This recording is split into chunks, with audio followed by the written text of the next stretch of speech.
Several hundred Russian soldiers have arrived in Belarus. That's why this escalation is dangerous. We need to put a stop to it.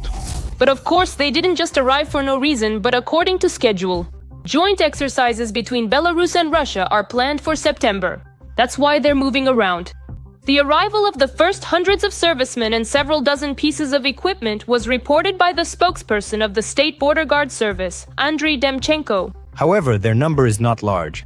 This applies to both equipment and personnel that have already been transferred to Belarus. At the same time, we also see that Belarus is sending some of its own forces to Russia, which will be involved in these exercises. After all, as far as we understand, the exercises will take place both in Belarus and in Russia. But it's interesting. What is the purpose of this exchange of military personnel? Maybe they're exchanging experience. There are 3 types of exercises. I can't recall their names. I think they're called Zaslon, Rescue 2025. But overall, it's all called Zapad 2025. And within it, there are 3 types of these exercises. It's quite possible that these movements are related to the fact that part of the exercises take place on the territory of Belarus, part on the territory of Russia, and basically that's how it works out. These are far from the first exercises of this kind. But no matter how you look at it, the risks for Ukraine always remain. Especially during the active phase, which is scheduled for September.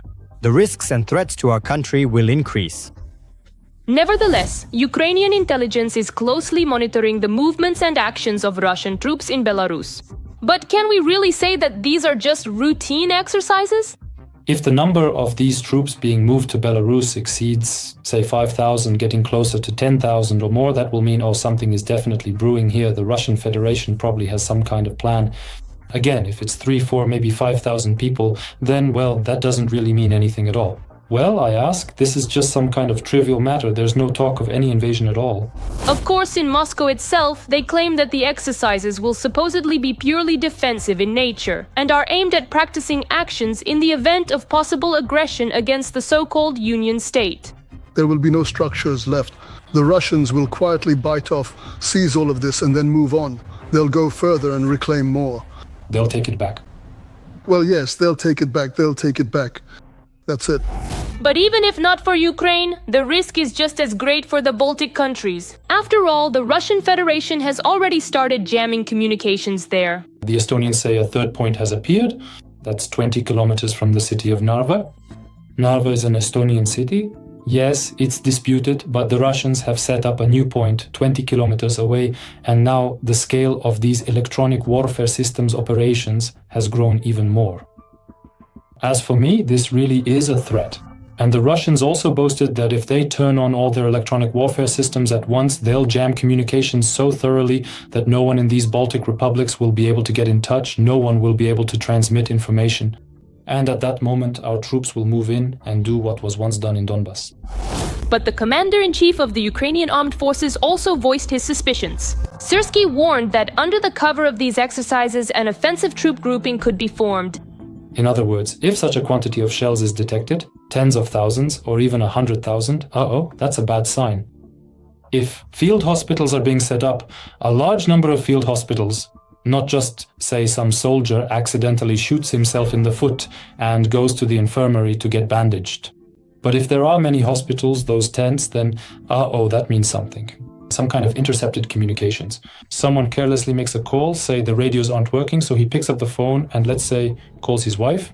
So these kinds of different moments, of course, can reveal the whole plan. But here's what's interesting. Earlier, the Ministry of Defense of the Republic of Belarus reported that they had decided to scale down the parameters of the exercise and move its main maneuvers deeper into the country.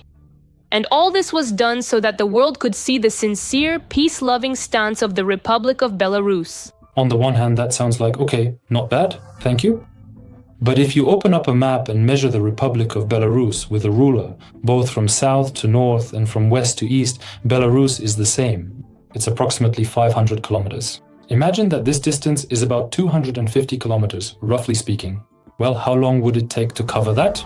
It's really nothing, just a couple of hours by car. Today they might be in the center of Belarus, for example, and tomorrow, not even tomorrow, but by evening, they could be near the border. Whatever Russia and Belarus may be planning under the guise of exercises, Ukrainian intelligence is closely monitoring the situation, and any troop movements near the border will not go unnoticed, and in the worst case, will not go without a response. Under the pretext of a possible ceasefire, the Russian army is actively moving columns of armored vehicles, tanks, and personnel to the front. Judging by the videos that have been published, the occupying forces' equipment is moving toward the Zaporizhzhia and Donetsk regions. According to military experts, it is precisely in these areas that massive assault operations by the Russians may take place in the near future.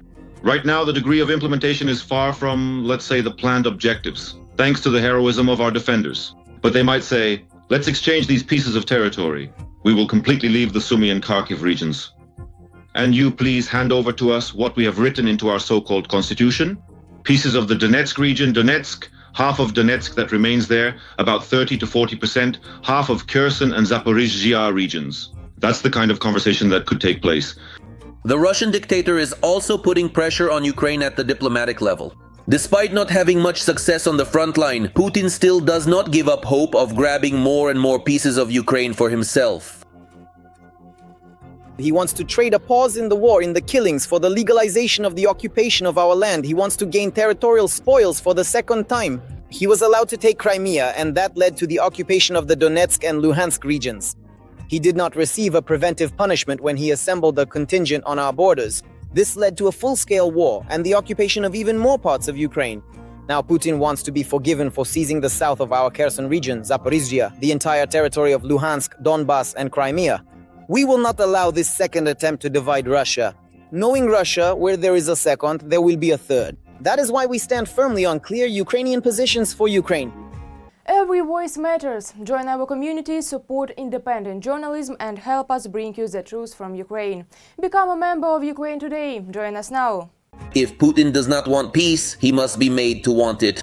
That is exactly why Ukraine and Europe have presented their own plan to end the war. As the Wall Street Journal writes, the first stage of any settlement should be a ceasefire. The plan also states that any exchange of territories is only possible on a mutual basis. That is, if Ukraine withdraws its troops from some regions, Russia must withdraw its troops from others. First and foremost, there must be an honest and truly definitive end to the ongoing war. This is absolutely essential, and it depends precisely on Russia. It is Russia that must end the war it started. Second, Ukraine and all its partners still recognize the need for a ceasefire, for an end to the killings. There is only one party opposing this, Putin. His only card to play is the ability to kill, and he is trying to sell the cessation of deaths at the highest possible price. At the same time, according to Western journalists, European officials insist that any territorial concessions from Ukraine must be backed by strong security guarantees, in particular, the potential membership of Ukraine in NATO. What is needed is not a pause in the killings, but a real, lasting peace. Not a ceasefire sometime in the future, months from now, but immediately. And while the truce has not yet come, the Ukrainian armed forces continue to drive the occupiers from our land by force. According to the Institute for the Study of War, the armed forces of Ukraine are counter-attacking and have been successful in the Kupiansk direction for the second day in a row. According to geolocated maps published online, the Ukrainian armed forces recently repelled enemy attacks and advanced to the southwest of Kondrashivka.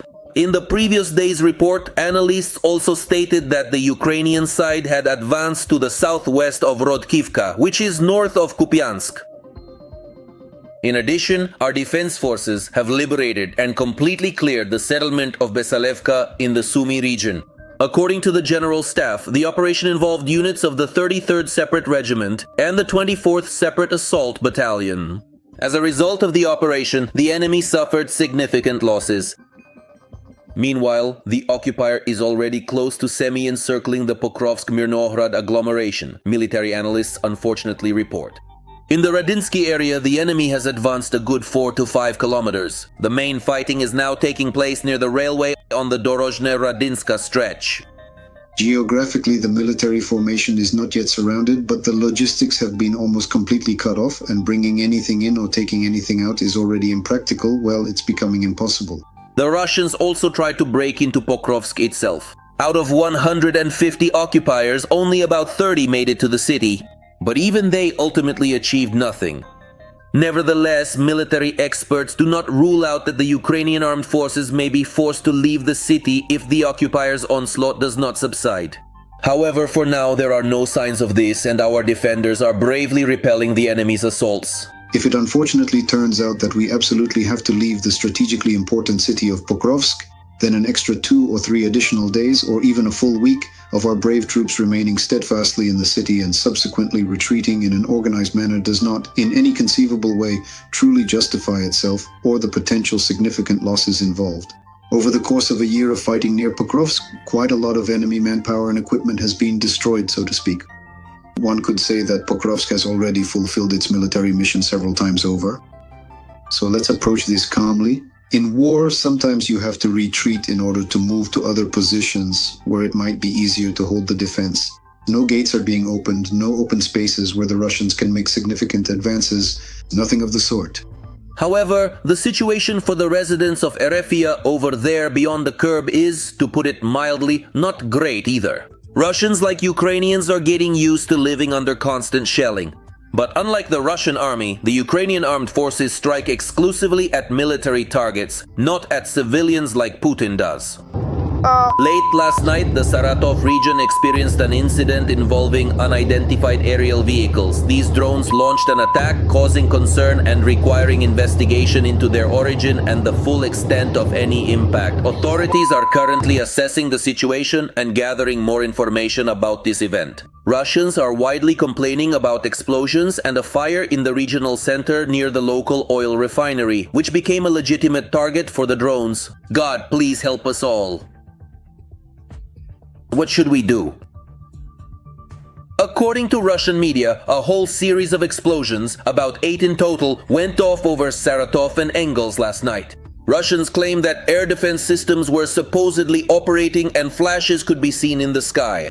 However, the burning oil refinery is clear evidence of the occupiers' poor air defense performance. Something truly serious and quite alarming is happening over there. Oh my god, this is unbelievable.